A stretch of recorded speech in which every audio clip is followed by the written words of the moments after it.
Mapagpalang araw! Alam nyo ba ang mga akdang yan? Yan ay alamin natin maya-maya lang. Narito ang ating mga layunin. Putukan na! Putukin ang lobong walang kaugnayan sa panahon ng propaganda at himagsikan.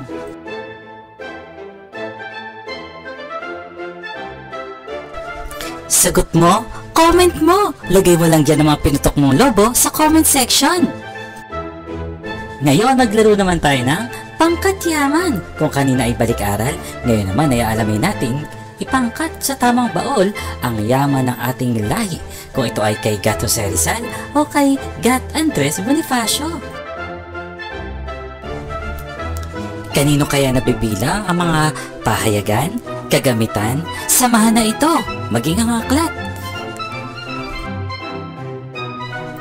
Narito ang mga kasagutan. At yung mga larawan na yan at kasagutan na yan ay dyan natin malalaman bakit mahalagang pag-aralan ang mga akdang ito noon at ngayon. Tara, samahan niyo akong muling matuto. Pag-aralan natin ang akdang Sa Aking Kababata sa Malikhaing Paraan. Para sa inyo ang awiting ito.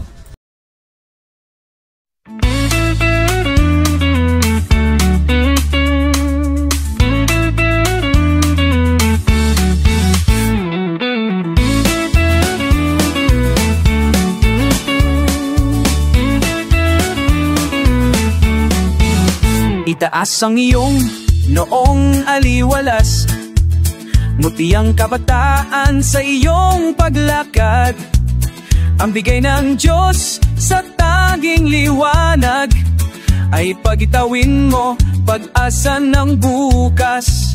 Ikaw away bumaba o katalinuhan, mga puso namin ay nang aghihintay. Magsahanging kangat ang aming isipay, bilipad mo roon sakay itaasan. Taglayin mo lahat ang kagiliw-giliw na ang silahis ng dunong at sining.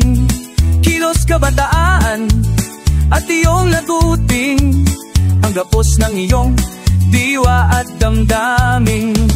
Masdan mo ang putong na nakasisinaw sa gitna ng dilim ay dakilang alay.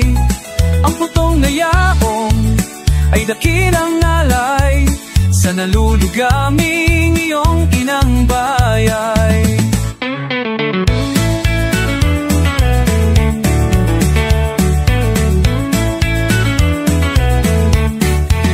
O ikaw na iyang may pakpak ng nais at handang lumipad sa rurok ng langit upang kamtan yaong ang matamis na himig.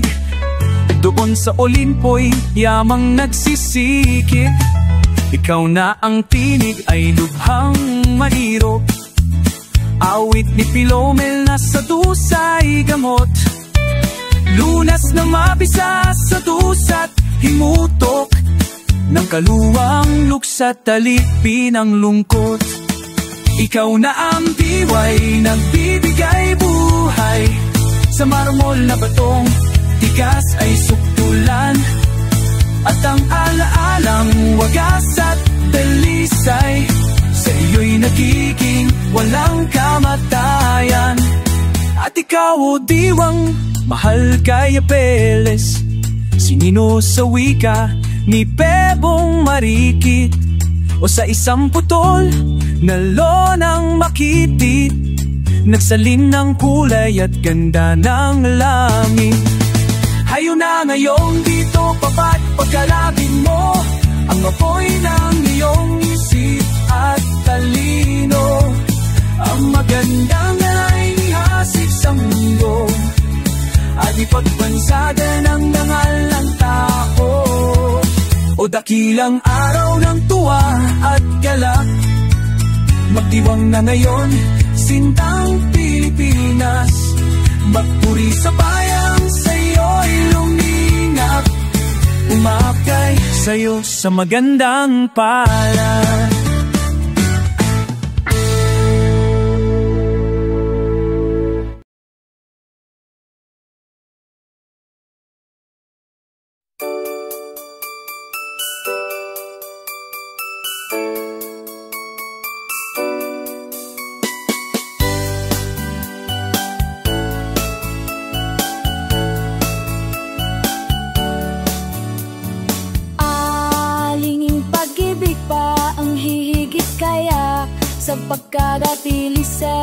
pagdadakila. Gaya ng pag-ibig sa tinubuang lupa, aling pag-ibig pa wala nang nawala. Walang mahalagang hindi inihandog ng may pusong wagas sa bayang nagupkop.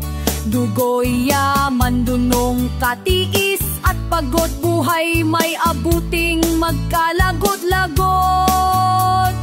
Ang nakaraang panahon ng aliw ang ininasahang araw na darating ng pagkatimawa ng mga alipin, liliban pa sa bayan saan tatanghalin.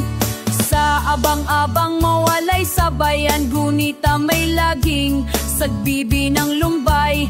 Walang ala-aalat, inaasam-asam, kundi ang makita'y lupang tinubuan. Kayong nalagasan ng bunga't bulaklak, kahoy nyaring buhay, nanilantat sukat ng bala-bala, akit makapal na hirap, muling manariwat, sabay lumiyak. Kahandog-handog ang buong pag-ibig hanggang sa may dugoy, ubusing itigis kung sa pagtatanggol. Buhay ay kapalit, ito'y kapalaran at tunay na langit.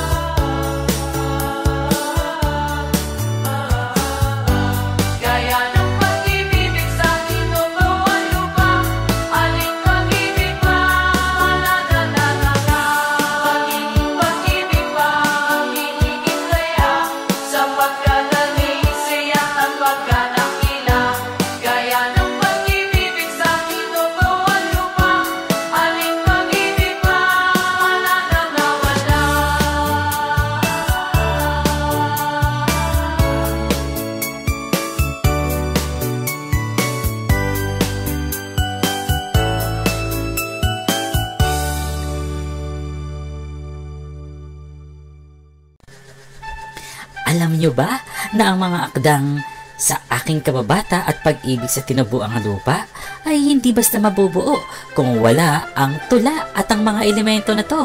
Kaya naman tara, suriin natin at alamin ang mga bahagi nito. Saknong, grupo ng mga talutod o linya sa tula. Kagaya ng dyan, una, ikalawa, ikatlo, nakagrupo ang mga taludtod.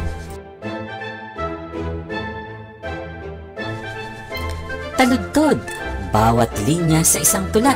Kagaya niyan, bawat linya ay taludtod, huwag kalimutan.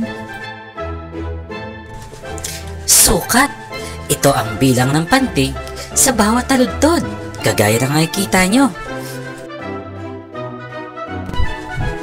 Tugma, magkakasintunog na pantig sa bawat hulihan ng taludtod. Kariktan, ito yung mga talasalita na mahirap na salita na nakagaganda sa loob ng tula, kagaya ng may bilog. Talinghaga, malalalim na pangusap o hindi tuwirang pahayag. Sa halip na sabi mong maganda ang iyong mata, ang sasabihin niya ang iyong mata ay tila bituin sa langit at iba pa. Paksa, ito yung pinag-uusapang mahalaga sa akda. Kagaya dito sa maikling tula, ang pinag-uusapan ay kaibigan tunay. Yun ang paksa. May akda. Siya ang nag-isip at sumulat ng akda. Kagaya ng pinakinggan natin kanina sa Kabataang Pilipino ni Gat Jose Rizal at Pag-ibig sa Tinubuang Lupa ni Gat Andres Bonifacio. Layunin, ito ang gustong iparating, iparamdam o ipaisip ng may akda sa'yo, sa kanya mga mambabasa. Narito yung mga karaniwang layunin niya o gusto niya. Makaaliw ba, makapagturo, manghikayat, magpahayag ng damdamin, manuligsa o magbigay ng opinyon. Damdamin, ito ang nangingibabaw na emosyon o pakiramdam mula sa akda. Kagaya ng kalungkutan, kasiyahan, galit o puot, pag-asa, takot. Persona, siya ang nagsasalita sa loob ng akda. Tandaan, hindi siya yung laging may akda Larawang diwa. Ito yung masining na paglalarawan gamit ang 5 pandama. Mga pandinig, paningin, panlasa, pangamoy, at iba pa. Ngayon ay ilapat na natin sa mga akda ang ating mga pinag-aralan. Dito lang yan sa Panitikan ay Suriin ng Lalo Nating Ibigin. Unang akda sa Kabataang Pilipino. Basahin at tandaan ang mga mahalagang impormasyon.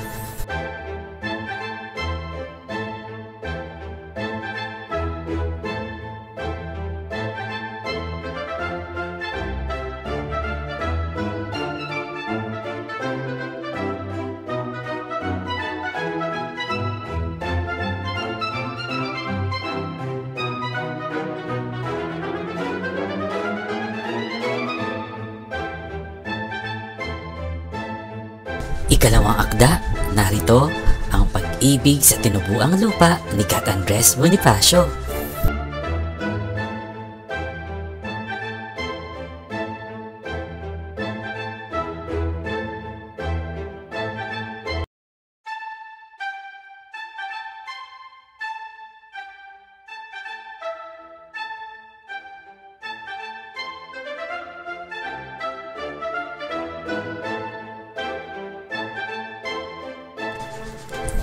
Narito na tayo sa bahagi ng talas-isip, akda at tula, panuto, gumuhit ng tatsulok sapat lang kung tama ang pahayag, at hugis bilog kung mali.